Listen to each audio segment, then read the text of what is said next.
Okay, good. Sorry, little internet difficulties. Okay.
All right.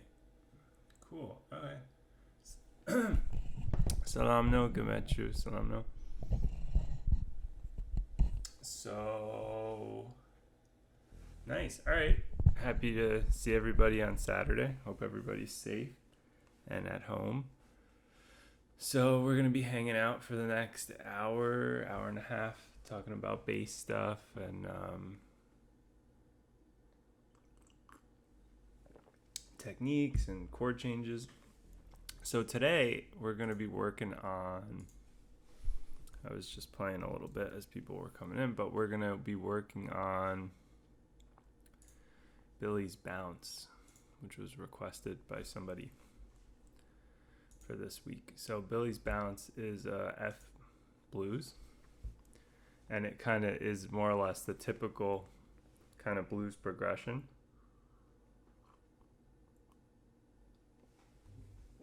That we see a lot in jazz. So I'll play through it, and I guess I'll play the melody, and I'll solo, and then I'll try to as I'm playing, I'll turn the bass down on the backing track, and I'll also play bass. So, and I think what we'll talk about today is similar to what we talked about last week when we talked about guide tone lines, especially to guide your soloing. we'll talk about walking on this, and we'll talk about some typical variations you can play with the chord progression. There's kind of typical substitutions. Good morning, Paul. How you doing? So we'll also talk about on the F blues the typical sort of chord substitutions that you play. Even this little outline that's here that I have on the screen, that even consists of some of those typical substitutions that you play. But we'll talk about some other ones too.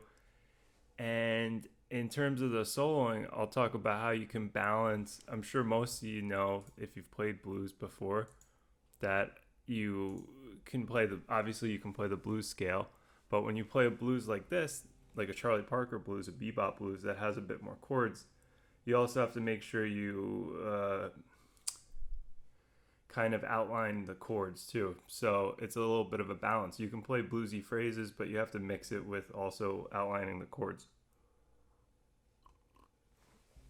And maybe in the example I do now, I'll try to do that. You guys can let me know about the audio, if the backing track and me are like roughly the same level. All right, so I will play a version of Billy's Bounce. Let's see if this tempo is good. All right, that seems like a good tempo.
So that's a bit of the melody, the soloing, and bass line. So, okay. Oh, gracias, Daniel, from Argentina. Nice. Very cool. Of soloing, and we did a bit of bass line on it. So the stuff I'd like to talk about today is a combination of using the guide tone line in your solos, maybe good spots to use the blues scale in your solos, because I know a lot of people are familiar with that, and tricks to maybe outlining the chords in your solos. And then with the walking bass line, some of the typical variations you can do in terms of the chords. You can substitute certain chords in the blues, and even if other musicians aren't necessarily playing those chords, it'll still sound okay.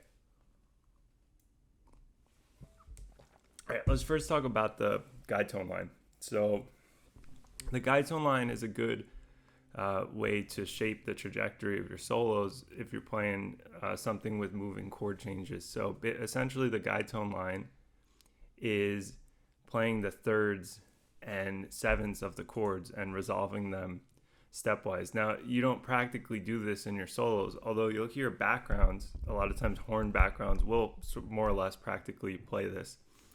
But it forms a good sort of template for your solo. It sort of forms a place for that your phrase will be centered around, and it sort of naturally outlines the chord changes. So if we did that on this tune, that would mean on the F7, if we played the third, for instance, that would mean that would be A, right? And we would resolve to the next closest third or seventh of the next chord. So the next chord is B flat 7. So if we're on A here, which is the third, right? What is the next closest third or seventh of this chord? Hi Namira, how you doing? So the next chord would be A flat, right? That's the seventh of the B flat chord. So we would move from the third here to the seventh. And then we would move to the next closest one. It doesn't always have to be down. It's just whatever's closest. So the next closest third or seventh, when we're on A flat here, we'll go back to our third. What's the closest third or seventh here? It'd be B flat on this, right? And then A. So we have this line of... Let's hear what that sounds like with just so that's just the first four measures. And again, you don't have to play literally this in your solos, but it's good to be able to play this because it gives trajectory to your solos.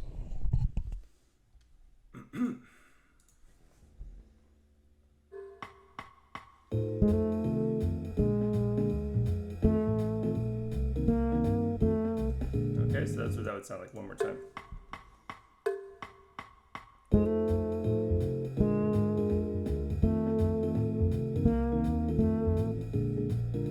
And then where would we go here? Well, we would play the A flat, right? We'd play the seventh of the B flat chord.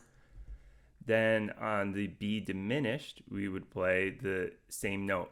That's the diminished seventh of that chord. Then we would play the A natural here. Then what about here? We would jump down to G, which is the seventh of A minor 7. And then we'd play F sharp, which is the third of D7, right? So far our line is A flat, A, B flat, A flat, A flat, A, G, F sharp. Okay, now we would resolve to the nearest seventh or third. So we're on F sharp here on the D7, right? So we have G, F sharp. We would resolve to the nearest third or seventh on G minor, right? So the nearest third or seventh is F, right? That's the seventh of G minor 7. We were just on F sharp here. So F, then E here, which is the nearest third or seventh here, right? That's a common thing in all this fourth movement, this 2-5 movement, which is, so common in jazz. If you're playing the seventh on the 2 chord, it resolves nicely to the third of the 5 chord.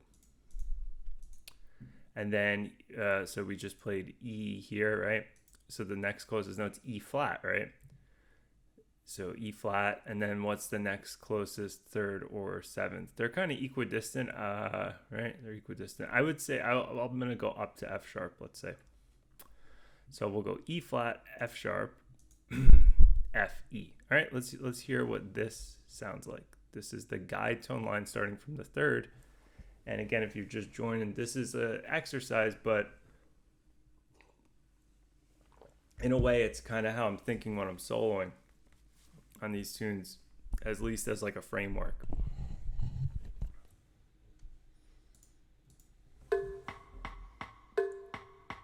So third, seventh, third, seventh, third, seventh, diminished seventh, third.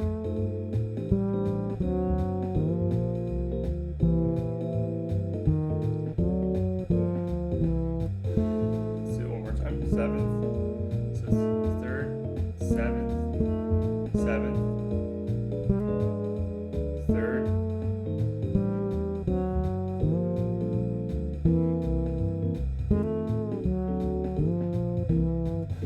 Okay. All right. Great. All right. Now I'm gonna play it a little slower, and I'll show you how. And we're gonna do the other guide tone line soon too. Oh, good morning, Alex. How you doing? We're gonna do the other guide tone line soon, but I want to show you how you can like build simple phrases off this. So we're gonna do it a lot slower. Gives us a little more time too. So what you can do is, if you're having trouble building phrases, I mean, part of it is transcribing and developing some of the language, but also, oops, is my okay, sorry, I thought my interface blew out. Okay, so if you're looking to build phrases, this could be a good starting point. So maybe I'll use a combination of simple arpeggio and scalar stuff to get in between these, and I'll try to play all of them. There might not be time to play all the guide tones, but I'll use that as a really strict framework to play a couple choruses, and I'll use the same one that we just did, starting with the third. And just notice how I use kind of in between scalar and chromatic passages to get between them.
So there's an example of just kind of some simple phrases using the guide tone line. I wouldn't be so strict with that if I was actually soloing, but just to demonstrate that.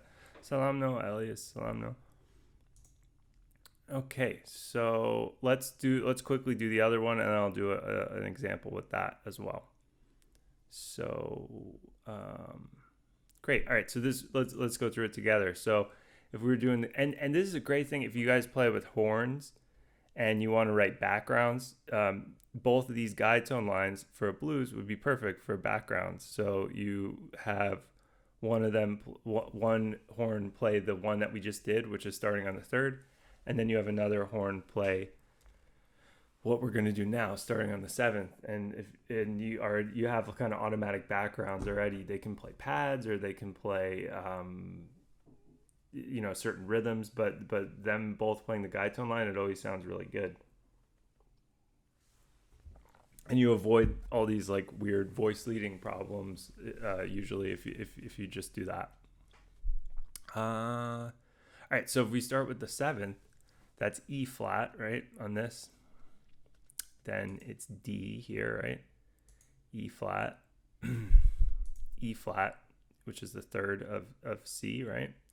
And it's also the seventh of it. This one doesn't move as much, this guide tone line. Then D here, right? Also D. D is the third of both of these chords. Then back to E flat, the seventh. Then we do, how should we do this one? Let's see. We'll go. I like the seventh third, so we'll do the same thing that we did from the first one because it's kind of I like hearing that movement here. It's even in the tune, right? You hear this. You there's this you kind of hear it within that phrase, but we'll go back to what we did. So we'll do G, F sharp. That's starting from the E flat here, or we could go down to C. I don't know. Let's see what it sounds like if we go down to C. I might jump the octave then if I go up, if I go to C. So we'll go C, C, B flat, A, C, B flat, B flat. All right. So this is the guide tone line starting from. So again, from here to, sorry if I confused you. So we'll do D, D, E flat, and then C, C, B flat, B flat. Just be careful because I'm going to jump the octave here because it's going to sound too low on the bass if I keep going down. B flat, A, C, B flat, B flat. All right. So let's hear what this guide tone line sounds like. Oops. Okay, let's do a little bit faster. Okay.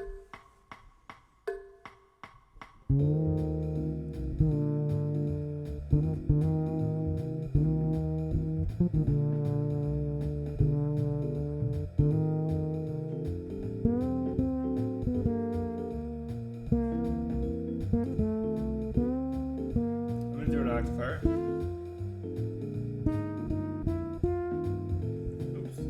Let me do it an octave higher as well.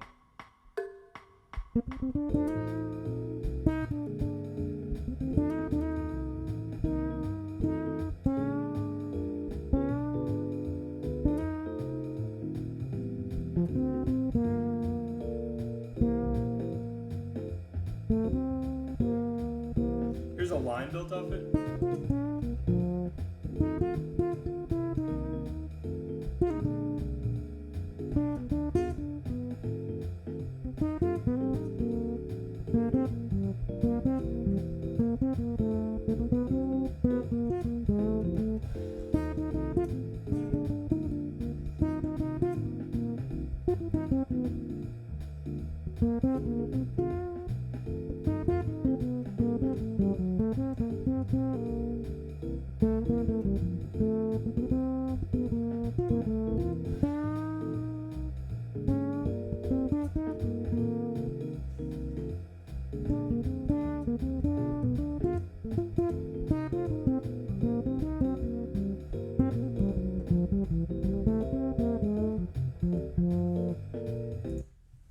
So there's the other guide tone line off the seventh. another kind of trajectory or shape for your solo. All right, let's talk a bit about the walking on the 12 bar blues and some of the variations that are common with like chords that you substitute and things like that. So this more or less is kind of the typical progression, although sometimes you'll see like I'll show you where a lot of the variations are. So a lot of the variations are in this area. For this is in a way a variation, but it's very common in jazz blues, like bebop blues, to go to the 4 chord in the second bar. You don't always hear this in like a real traditional kind of blues, but in jazz blues you hear this pretty consistently that's played. And this is quite consistent too, like playing a 2/5 to sort of tonicize this. But this stuff here, there's a lot of little variations we can play. So first, let's talk about this section. One, and I'll do it in the editor, and then we'll hear what it sounds like. So you've heard this one a bunch of times, but I'll show you one of the common variations.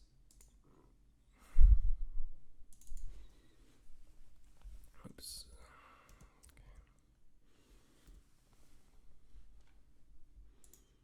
Oops. What did I just do? Sorry.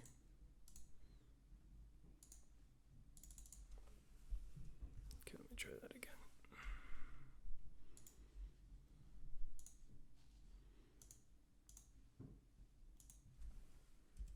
Okay, so sometimes you'll hear the 3/6 played earlier, like this. So let's hear what that sounds like, and I'll walk with it. You've heard me play it, the version where we get back. So we actually go to the 3 earlier. So that's one common variation to do. So let's hear what that sounds like, and I'll be playing bass with it.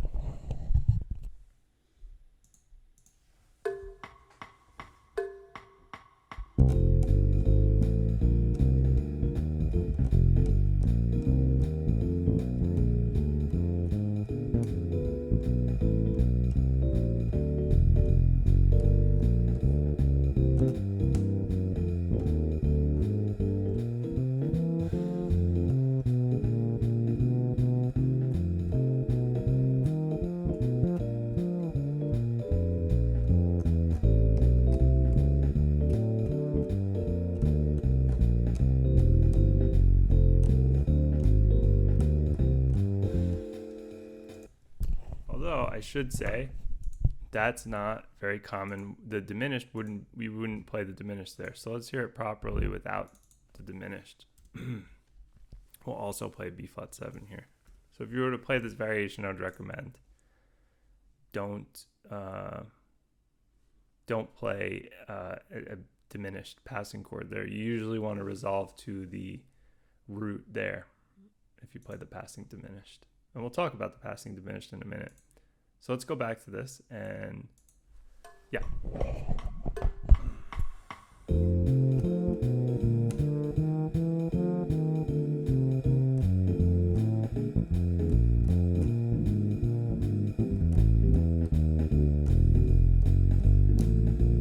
See how that sounds better?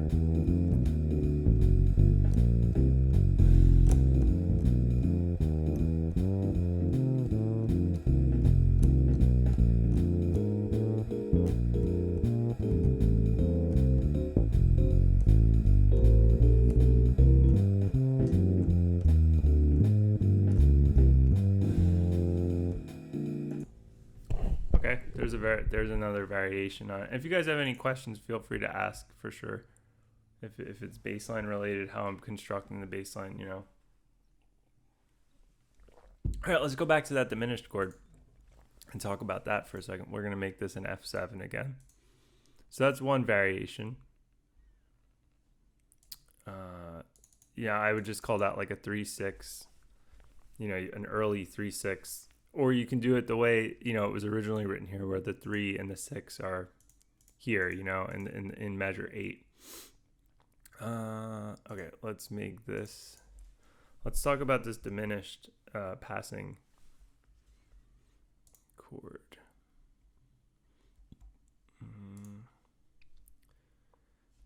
Good.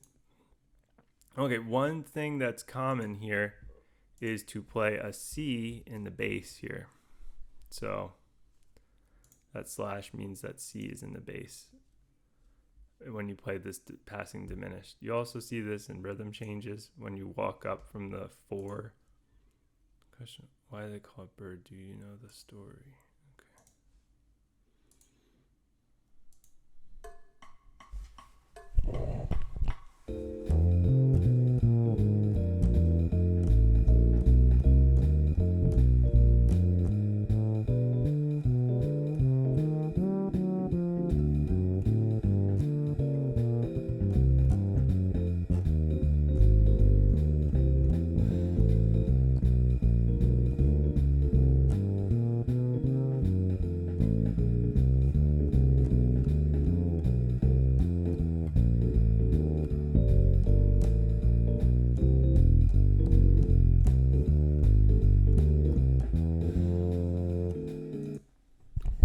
There's the passing diminished, resolving, to the with the 5th and the bass on the when we return to the 1 chord. So the question is, why do they call it bird? Do you know the story about Charlie Parker? I kind of forget. I mean, I thought it was disputed. It had to do with. I thought some stuff had to do with like the flightiness of his playing, but also I heard something about like eating or some a story with food. I don't know, but it could be. Or your question was about the bird blues that we did last week, which basically that was the blues for Alice changes that we called bird blues, which is it's Charlie Parker, that's his nickname. Billy's bounce. Okay, so let's look at another variation. Another common thing to play, although, well, it works. We would call this kind of like a backdoor way to get back to F7 is playing. So we're going to make this a regular F7 again. We're going to play an E flat 7. And a lot of these, like I said earlier, but if you just joined, a lot of these are, you could sort of get away with playing them even if the piano player is not also playing them. There's a lot of reasons I'm showing this to you. It's a way to vary your bass line. On a blues, you end up playing through it a lot of times. It's a short form. So it gives some variety in the options of things you can do. And also compositionally, if you write tunes, you can maybe base them on some of these variations. So we call this like kind of like a backdoor, although this is in a different context, but it's using like the flat 7 to get back to 1. So the chords would sound like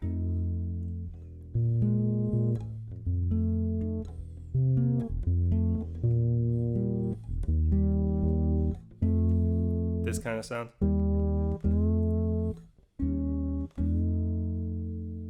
Okay, so this is this E flat 7 here. This is another way to get back to F. So let's listen to what that sounds like. This is another common variation you can play.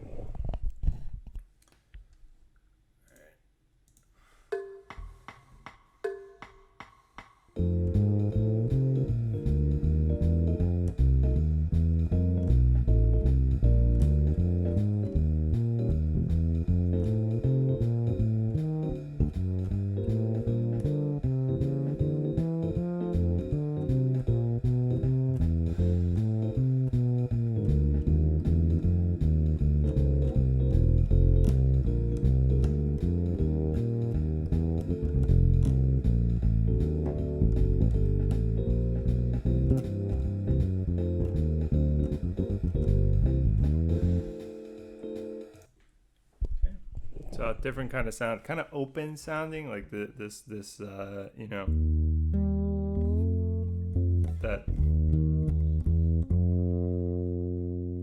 you kind of hear that. I don't know. It makes me think of like 7 Steps to Heaven. There's has that kind of harmonic shape. What else has that? Ladybird, which is a Tad Dameron tune, has that. We call that like a backdoor way instead of the 5 getting back. And sometimes you'll see this as like a minor, not in the case of the blues, but when you see this shape getting back to 1, again, not in the blues, but in other contexts, you'll see this as a minor chord. So let's see. What's another variation we could play? Let's change this back. And we'll make it a. We'll do a full little cycle here, and you might recognize this from last week as we do it. From when we did Blues for Alice. So these are kind of called bebop changes because bebop players love playing the 2-5 progression.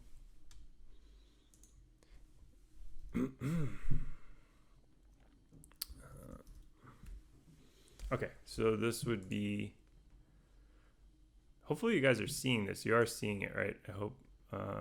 It looks like you are.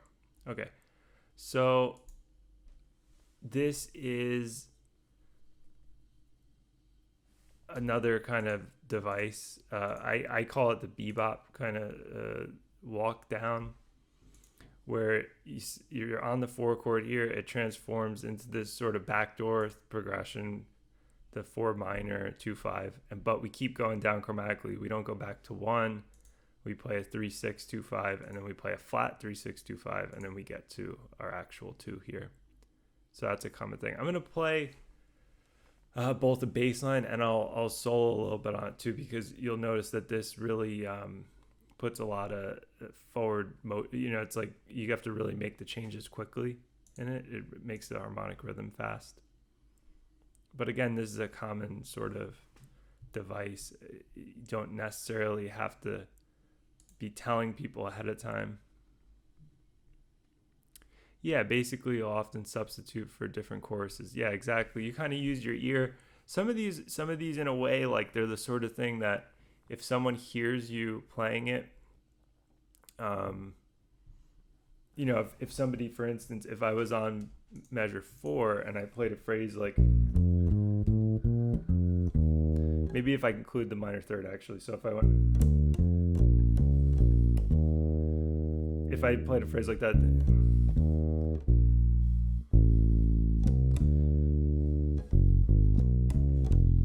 they might respond by the time I'm in this bar and I play a phrase like,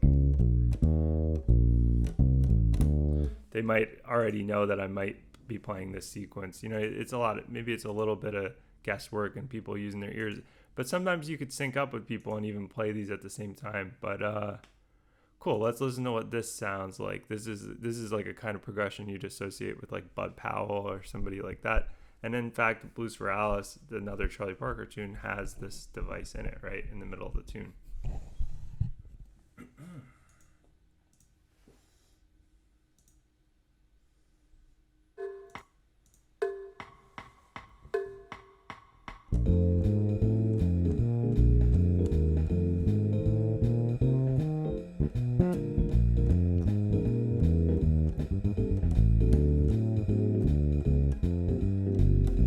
See how that creates this motion? Let's hear it another time.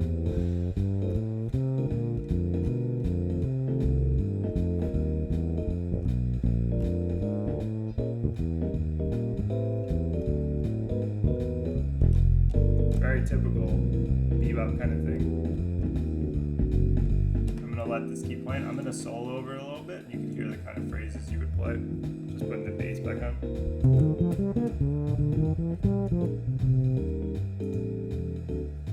Get to it in the next chorus. I need to move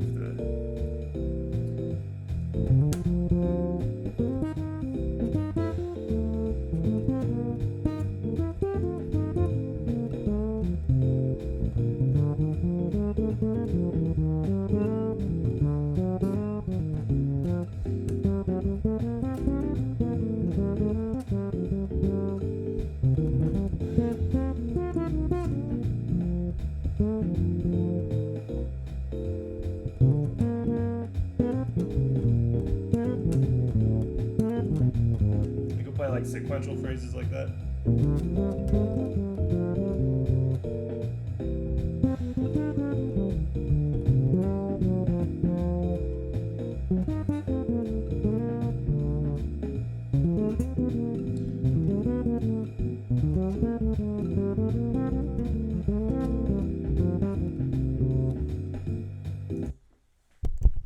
Right, that's a bit of that sort of descending bebop phrase. No Mavs. Yeah, actually, not wearing a hat today.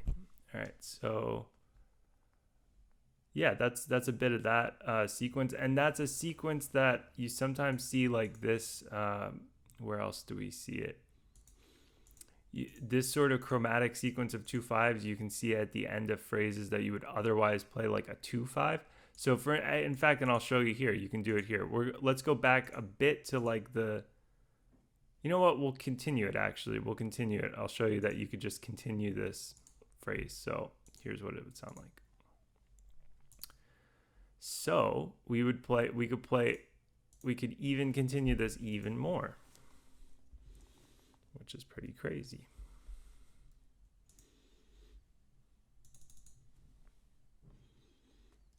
Let's see, that would be G flat minor 7, and we'll call it B, and I'm not going to say C flat. Okay, B7. I might as well call this an F sharp then. Okay.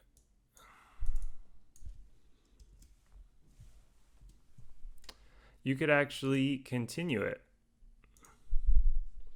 And here is a place that you will see it used in tunes other than the blues, like a 2/5 getting back to 1. Let's see, like trying to think of what tunes, but any kind of tune, like a lot of tunes with like 16 bar phrases. If it has a 2/5 that gets back to 1, you can quickly substitute this. You'll hear people play it all the time, like Barry Harris and Bud Powell, and of course Bird. So let's hear what this sounds like. We're actually continuing the sequence all the way down.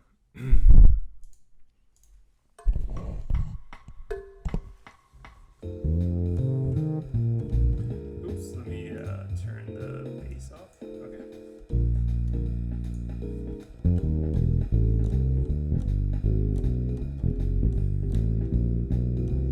Oops, sorry, I didn't play substitution. Okay.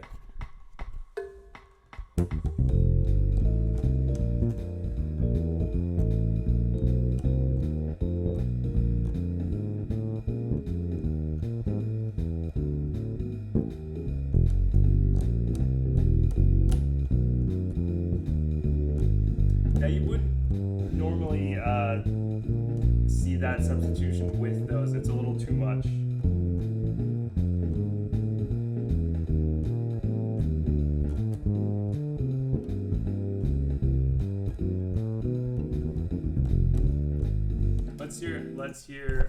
Let's hear what it would sound like without all the stuff before it, because it sounds a little excessive with.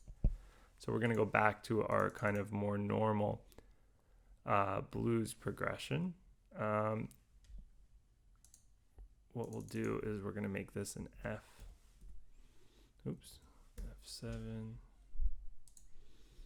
And we'll just make this a D7. Just an example of a variation. This is kind of like combining things. Okay. We'll just do a simple 1/6 there. And let's hear what it sounds like now.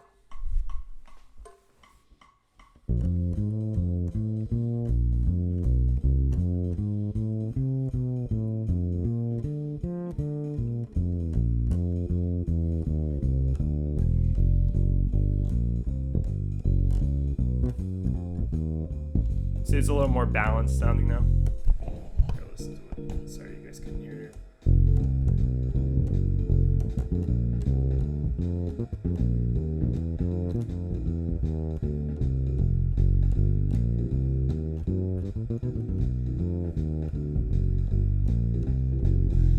Yeah. Okay. Cool. See if there's any questions so far. How do you decide whether the piano, guitar, or bass makes the call to switch? That's a great question. So, well, that's what makes it jazz, kind of. Yeah, that's. I think it's a little bit of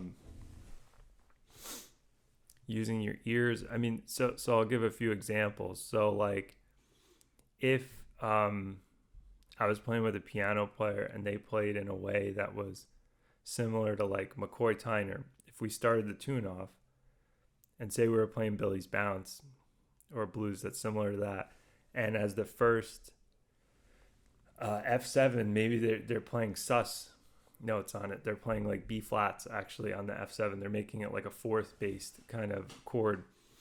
I would probably be liable to follow what that guy's doing, because all of a sudden he made a really clear decision that this is the bag, this is the vibe that he or she is playing on the tune. Like a McCoy kind of fourth based harmony and substitutions based on that. So I would maybe err towards like kind of matching what they do.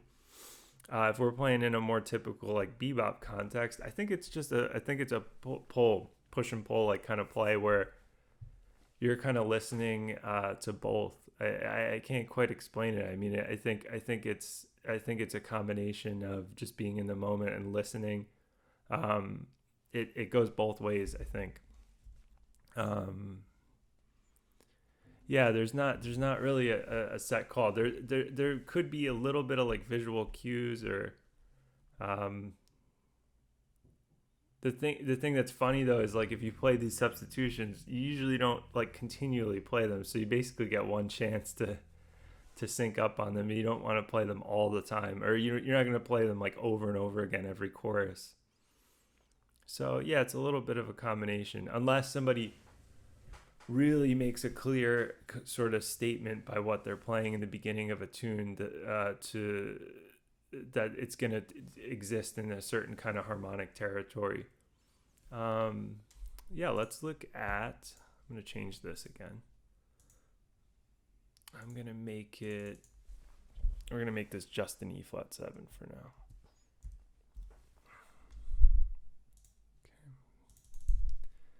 See, there's a lot of variations that you can do, right? Okay, let's talk about, now that we got to this area, let's talk about what we call like the turnaround, right? Now, a lot of you guys have played, and gals have probably played blues, a more typical blues, a more traditional blues, where you get, in fact, let's write it here so we're on the same page, right? A lot of people are probably familiar with seeing this, right? 4 or 5 kind of blues. So let's hear what that sounds like.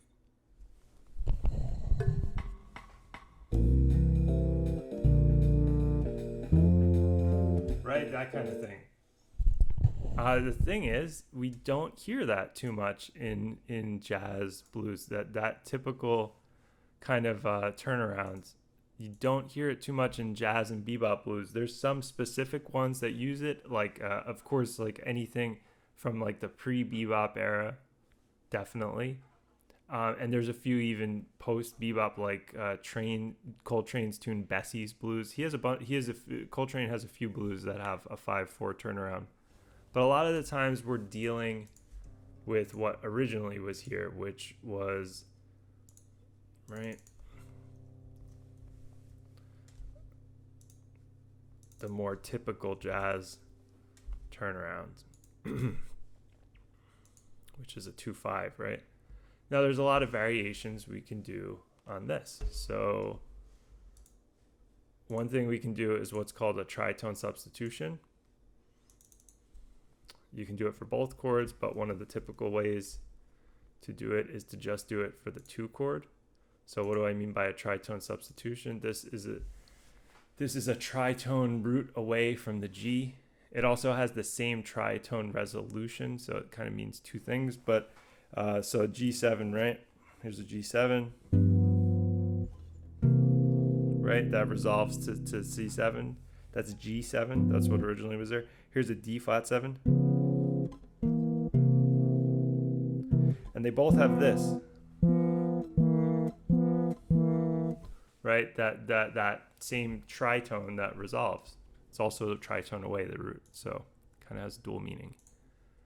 So this is something you hear a lot in minor blues, although you can use it in a major blues like this. This blues is in major. So let's listen to what that sounds like. So this is, and you know what? I'm gonna get rid of. Let's see what it sounds like with the D7. Although I don't think you would necessarily play the D7, but let's see. Okay. All right.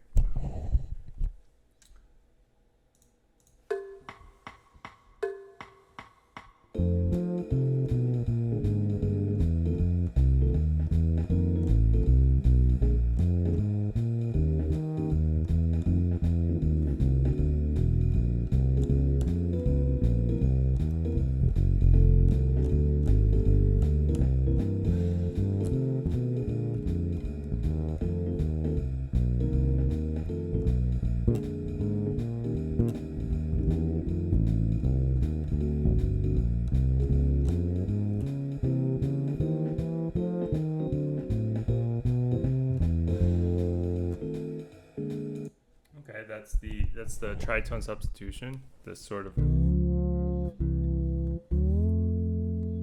right word.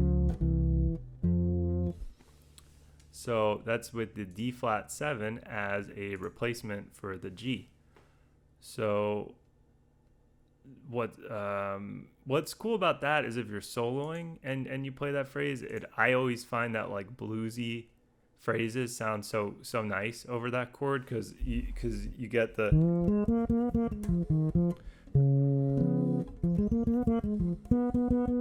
right. This note is the 7th. So if you're playing the blues, the F blues scale, right, which is right, this F, A flat, B flat, B natural or C flat, whatever you want to call B flat, B natural or C flat. That's the 7th on the D flat chord, which to me it sounds different than the I don't know, it just sounds really cool. Whereas that note is like a major third on a minor chord on the G minor 7. It just sounds like kind of weird. So I don't know. I always thought that this sounds so bluesy. I'm gonna solo a bit on it, and when I get to that, I'm really gonna play like a blues scale oriented phrases. I like that sound a lot. The flat 6 to the 5 when you play like kind of bluesy phrases with it, it works nice. So listen for that. I'm gonna solo a bit, and when I get to here, I'm gonna play bluesy phrases because if you're playing an F blues scale, think of some of the good notes in the blues scale. The minor third, which is A flat, that's the 5th of this chord. The blue note, which is the B natural or C flat, that's the 7th of this chord, right? So you just basically kind of avoid the 5th. You treat the 5th as like you treat it like a tension tone or like the 5th in the blues scale, I mean the C. So you wouldn't emphasize the C or anything, but other than that, you can emphasize all the other notes. So, okay, cool.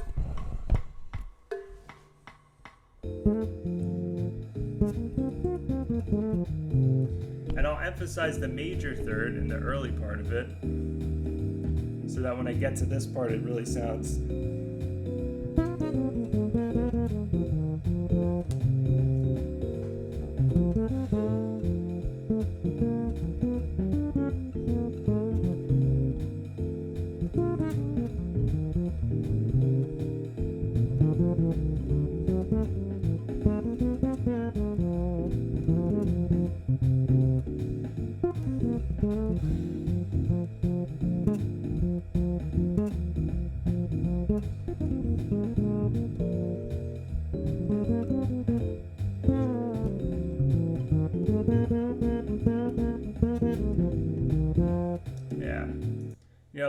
that kind of phrase, like the last one, to me is indicative of those changes.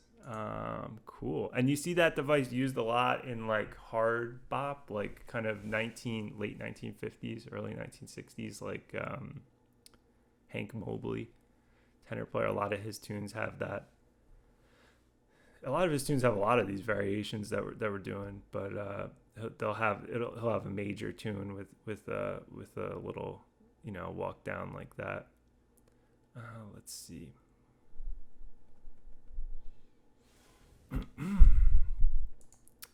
What you can also do is replace the 5 chord. So you can replace the 5 chord with also what's a tritone away from it.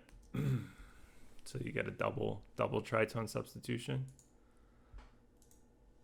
So now we have, and generally these are dominant 7s.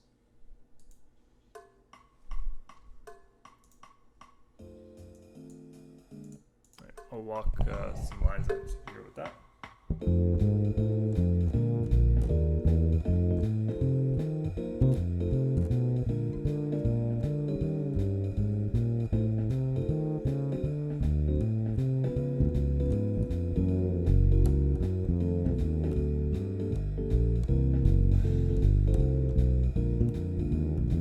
The one we did first is a lot more common than this.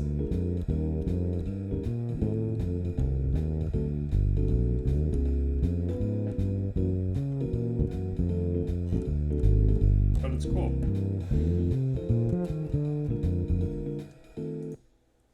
All right, so that's with a G flat instead. All right, let's go back to our typical.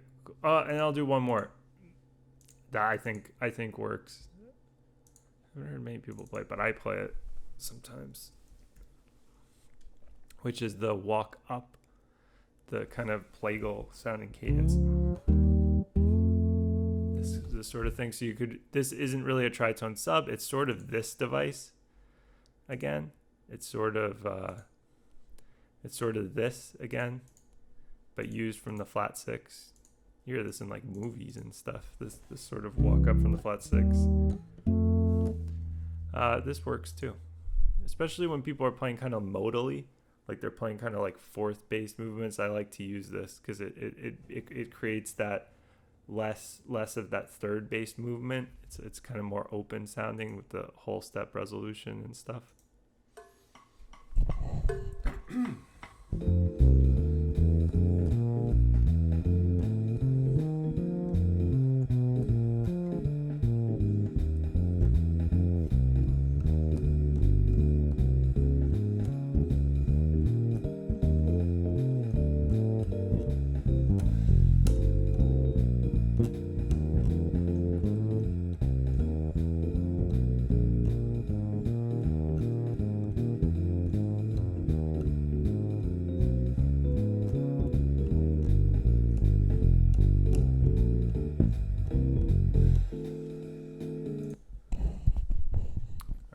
So there's yet another variation. All right, so let's go back to if you guys have any questions about any of these, so hopefully you're kind of jotting these down. Again, none of these are right or wrong. I would generally say they're not things to play every time unless the tune calls for it. You can use these as compositional devices as well. They could sort of be embedded and specific in your tune. Let's talk about the last bit. So the turnaround, this was a turnaround, right, to get us to 1. This is like the turnaround that gets us back to the top of the tune. So I'll show you some of the typical variations on this. So what you can do with this as well is just like we did with the 2/5, just like we did with this, you can play tritone substitutions here, especially off the 6 and the 2 and 5. And there's like kind of like variations you can do on that. And so one common one is to just make all of them tritone substitutions and actually make them major chords. This is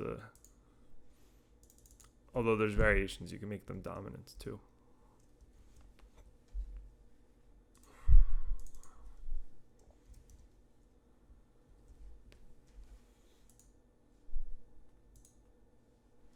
We call this a ladybird turnaround. Although this could or could not be a major 7 chord in this context. Let's see. I'm kind of not sure what people. Let's see. I think it could also be a dominant. In the original tune, the Tad Dameron tune that this little turnaround's derived from, is it's a major chord. But I think in the case of a blues, you could play dominant here. Let's hear what that sounds like.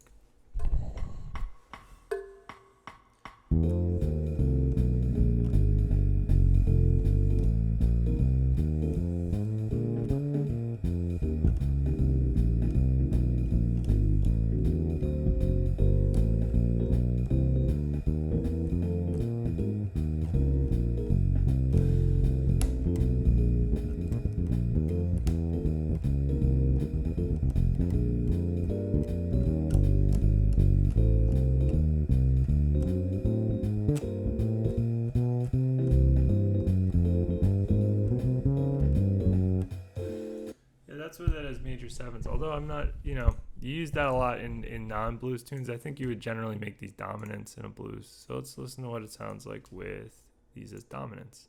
So these are all tritone subs for, that's the first version was kind of like the way it is in the Tad Dameron tune that the substitution's derived from. But I think if we're playing it in a blues context, you would generally make these 7th chords. It fits the style a little bit better. Oops. Okay. Let's play this again.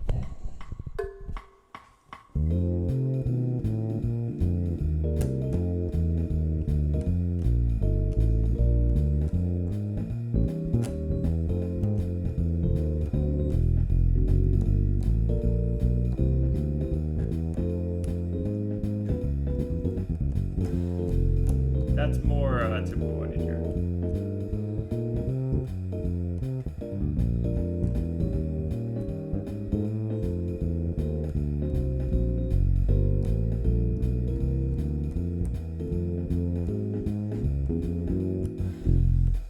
Or listen to, if I were to imply this with my solos, you could imply something like this in your solos without the players actually playing something like this.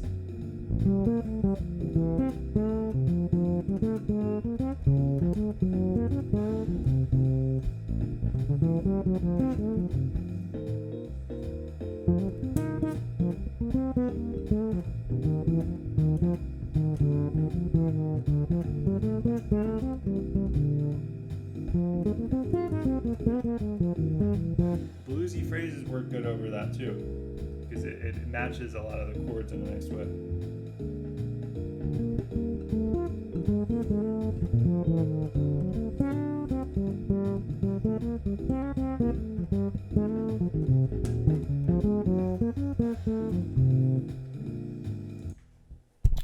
All right, so then there's some phrases on that. Would a jazz arranger write in the subs in a big band chart, or is understood that that's an excellent question. They would generally write them in very specifically. So big band charts have a lot of these substitutions in them for sure. Like pretty much all the devices we went through here, you could find them in like one big band chart, right? Because jazz tunes, a lot of times you're repeating through a form. And the question was, would a jazz arranger write these subs would they write the chord substitutions into the rhythm sections part? And they absolutely would, because a lot of times the horn players' parts or backgrounds match these subs. So yes, the rhythm section parts should absolutely. A lot of times you'll get rhythm section parts for big band charts that have like almost like a wall of chords, because there's a lot of specific stuff in the arrangement, both during the melodic parts, during the themes of the big band chart, and then also even during the solos, because a lot of times solos are interjected by section parts or backgrounds, and if those section parts and backgrounds are based off specific chords. And a lot of times even you'll get big band charts where, for instance, like a piano part will have like a specific voicing even for a certain part, because maybe the way the trumpets and the, saxophones are voicing a certain chord, the even if the name of the chord is on the chart, maybe the arranger wants the piano player to more or less match that specific voicing. So yeah, I think definitely it depends what they want. I mean, if you're playing like if it's like the Mingus big band or something like that, and there's more like open sections, I would have a feeling that the solo sections of that are not as specified. But if you go and see like the the Village Vanguard, that has these very in the lineage of like Thad Jones mellows kind of charts with very specific stuff. I think a lot of the chords are written out. Yeah. That's a good question. Any other questions from people about the blues that we just played through? And also maybe suggestions of tunes for us to work on next week or concepts to work on. So, I mean, we went through a lot of substitution devices. We didn't necessarily talk about building bass lines with these, but we talked about like variations you can do. Rhythm changes is similar in a way. There's lots of in fact, maybe we should do a rhythm changes next week. But there's lots of variations you can do on these, and there are things that can be implied within your bass line. They could also be implied within your soloing too. And sometimes it works out where you sync up with people and you play them at the same time. You think of the same thing to play at the same time, and you're kind of using your ears. But it's also okay to play these even because a lot of them sort of work. Like, for instance, the tritone substitution, even if somebody's playing, like, if we're talking here and somebody's playing the G here, it still sounds okay if I'm playing bass and I play the D flat. It doesn't rub too much. And same thing here, like if we play tritone substitutions here. Okay. Let's see. Looking for any other questions or about how to. I'm going to go back to the original changes we had laid out here. Let's see. Okay.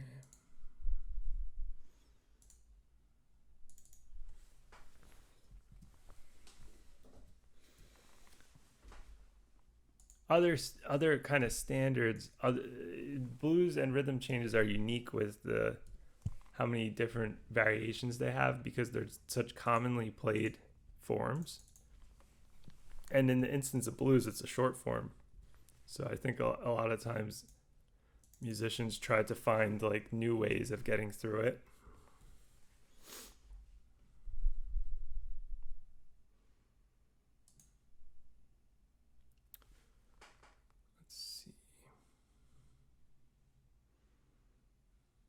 You know what? I'll show you one more variation actually because it's kind of decently common one. I've heard Wes Montgomery play this one.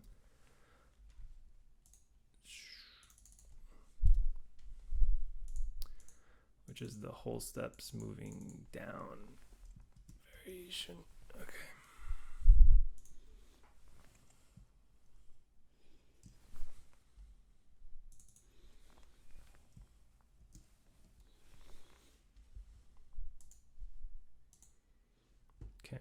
This movement.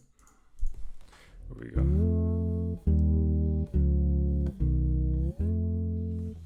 Which is also a pretty cool device. What are the considerations when we create a bass line for a long bar measure? Excellent question. Okay, I will get to that in 1 second. I'm going to do this one more variation, then we'll talk about that. So this is another variation where, and this is one to be careful of. Because this chord conflicts with a chord that you play really typically, right? You play D7. A lot of times you'll play the 6 dominant here. And the flat 7 dominant and the 6 dominant, in case you don't know, they don't really go together. They're like, chromatically away from each other. So it can sound pretty bad but if you sync up on this, if you hear somebody play this, if you're playing and you hear this chord here, there's a good chance they're going to play this sequence after it. These kind of go together in a way. So another substitution. You see it in a lot of hard bop blues.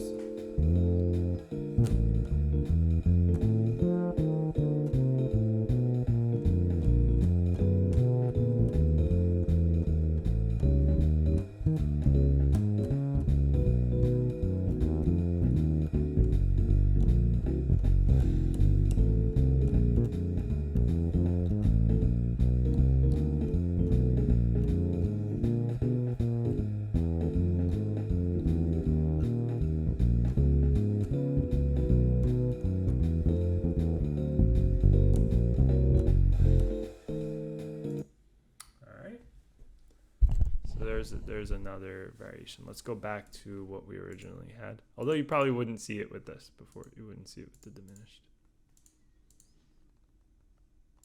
I can't remember which. Maybe it's there's a Wes Montgomery blues that uses that kind of. Okay, for instance. Okay.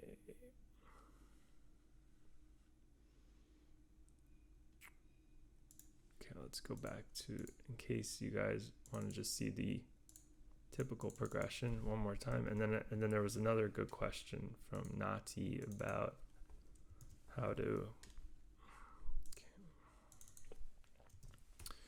All right, so this is the progression we started with, and then we had all those variations. So Nati's question is, what is the consideration when creating a bass line for a long bar or measure? For instance, can we see the equinox, which is a minor blues? Yeah, we could jump to that. So the question is about if you're playing bass. In fact, before we do that, let's talk about how for a second, just how we were approaching this on. So basically, I was playing bass lines that connected roots, although that's to demonstrate now. I do play bass lines that resolve to thirds. So just to clarify for everybody, before we get to Nati's specifics of his question, when I'm playing through this, it's quick harmonic movement in a way, right? We don't stay on the same chord for more than one measure. So it's a combination of, I start on my root in the case of F, and basically I'm choosing some type of melodic shape, right? I can go up scalarly. That would be, so I'd get to A. And then I'd have to use some kind of connecting note to get to B flat, which would be either a diatonic step resolving to B flat, a chromatic half step resolving to B flat, or a fifth movement resolving to B flat. So just that variation could give you this. So you have A here, right? This is 1, 2, 3. B4 could be this. So you can get that's chromatic, right? And there's even a variation where we can add a half step earlier, right? So then there's all those. If you're going down, you could go down to the, that's one of the diatonic connecting notes. You can go below with a connecting note, right? You can do chromatic. You can do arpeggio. That's with the diatonic below, chromatic above, fifth below, right? This is all from this to this. You can do an arpeggio down. That's with the chromatic pitch to connect it. That's with the root below. That's with the root above. You can do a fifth octave pattern. You can go, right? All those things are options just from here to here with different melodic shapes and different connecting notes. So Nati's question though is about, what about when we're on chords for a longer period of time? That formula gets a little trickier, where you play a root, play a melodic shape, and make sure the connecting note resolves correctly. What about when we're playing a tune like Equinox, which is long, right? It has Equinox is a minor blues. It's a John Coltrane tune.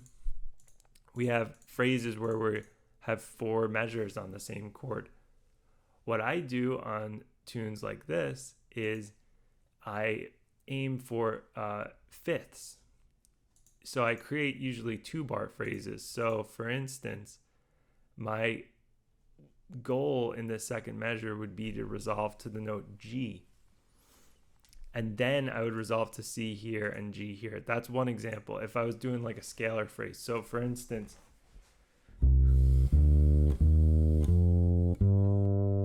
right, so I can go C, D, E flat, F, G in this measure, right?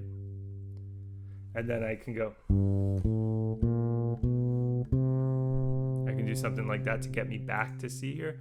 Let's hear it. So I can do something like this. Fifth here in the second measure. Okay, now when I was going down from here, right? Again, aiming to get to the fifth here. So if I play scalar phrases, I generally aim for the fifth. In 2-bar phrases like this, I'll generally aim for the fifth, going up or down. You have to add a chromatic note if you're going down.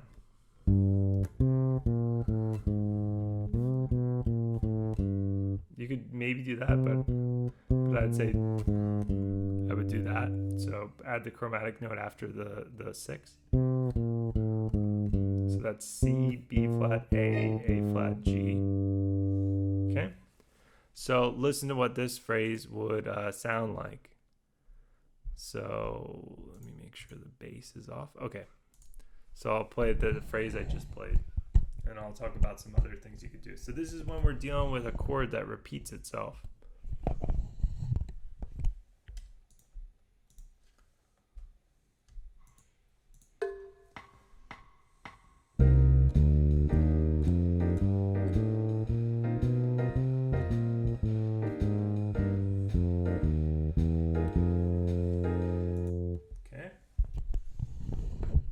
So that was the example of that phrase. Let me change this to Rhodes. Okay, we'll make it even slower.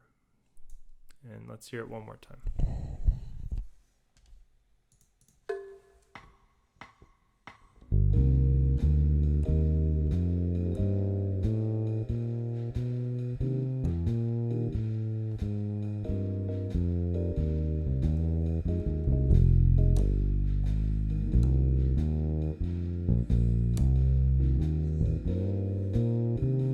That gets me to the other point. If I play another melodic shape like an arpeggio, generally I would aim for the root then, an octave away.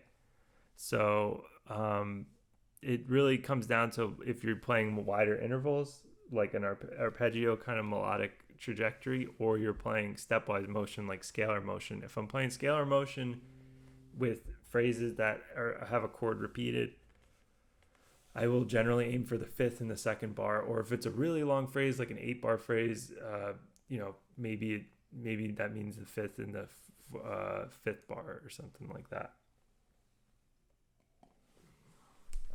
But if I play arpeggios, so if I started this tune off from here and I played an arpeggio,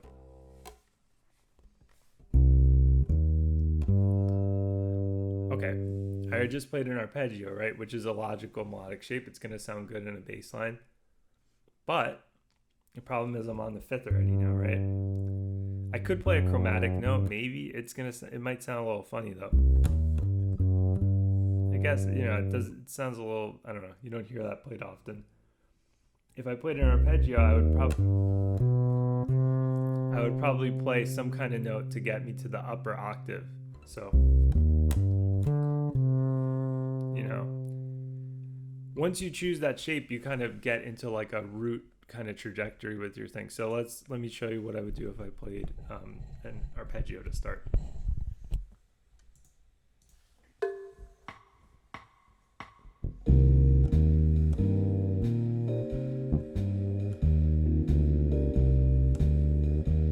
Here's scalar.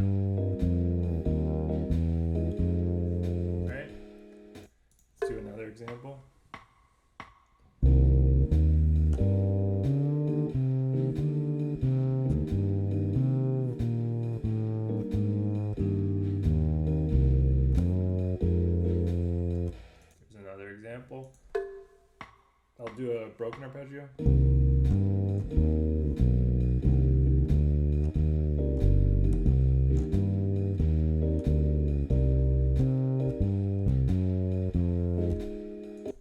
So basically notice when I do an arpeggio shape, I generally get back to the root. If I play a fifth, I'll generally get to the, sorry, if I play scalar, I'll generally aim to get to the fifth. Does that answer your question? And maybe that's what we could work on next week. Maybe we can work on a minor blues. That kind of makes sense. So maybe we'll work on Equinox and work on minor blues and talk a bit about that. And maybe save rhythm changes for the week after. Any other questions? All right, cool. We went over a lot of stuff today. You know where to reach me, either on YouTube or on Facebook if you guys have any questions. So just a reminder what we went over today. We did Billy's Bounce, and we went over a lot of the typical chord substitutions in a sort of jazz bebop context that you'll see used both as compositionally or also in the moment when people are improvising. The rhythm section can apply these chords, and even soloists can apply them in their solos. Some were based off tritone substitutions, some were based off of the kind of backdoor resolution where the flat 7-1. And then we did a little bit of the minor blues to just demonstrate doing 2-bar phrases of walking lines, and that sometimes you have to change your trajectory of your line to resolve to fifths instead of roots, especially when you do kind of scalar motion. All right, cool. So I'll see you guys next week at 10 Eastern time. Thanks for tuning in, and stay safe. I hope you guys are inside and safe, and I'll see you next week. Thanks.